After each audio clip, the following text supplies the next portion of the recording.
এটা ভালো করে পরিষ্কার করতে হবে। পরিষ্কার না করলে তোমার এই জিনিসটা শুকাবে না, ভালো হবে না, ঠিক আছে? এভাবে পরিষ্কার রাখতে হবে। আর 2 দিন পর পর 2 দিন পর পর ড্রেসিং করতে হবে। এটা 1 মাস ধরে যদি তুমি এই ক্ষতটা রেখে দাও এভাবে, তাহলে তো হবে না। দেখো কি অবস্থা হয়েছে কতটার কি অবস্থা দেখেন।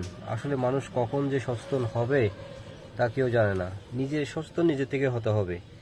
নিজে সচেতন যদি নিজে না হন তাহলে আর কেউ সচেতন করতে পারবে না। তাই সবাইকে বলবো 1 মাস ধরে যদি এই ক্ষতটা এভাবে থাকে, আর ফার্স্ট টাইম যে কাছে গিয়েছিল সে ড্রেসিং না করেই রুগীকে ওষুধ দিয়ে দিছে, এটা হবে না ভাই। কি করব?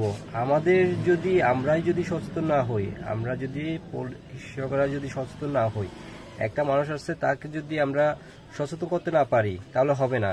এই কতগুলো 1 মাস ধরে এভাবে থাকার কোনো অপশনই নেই, ঠিক আছে? ভালো করতে হবে মানুষকে। আর আমি বলবো যারা কাজ করে তারা সবসময় টিটিনেক্স অবশ্যই দিতে হবে।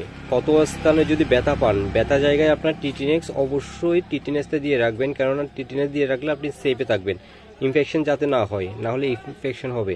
সবাইকে বলবো সুস্থ থাকতে হলে অবশ্যই নিজের চেষ্টা নিজের থেকে করতে হবে। তাই সবাইকে বলবো দয়া করে আপনারা টিটিনেক্সটা দিবেন। যারা লোহাতে ব্যথা পান, দাঁতে কেটে যায়, তাদের জন্য খুব দরকারি একটা জিনিস, এটা হচ্ছে টিটিনেক্স। সুস্থ থাকবেন, ভালো থাকবেন।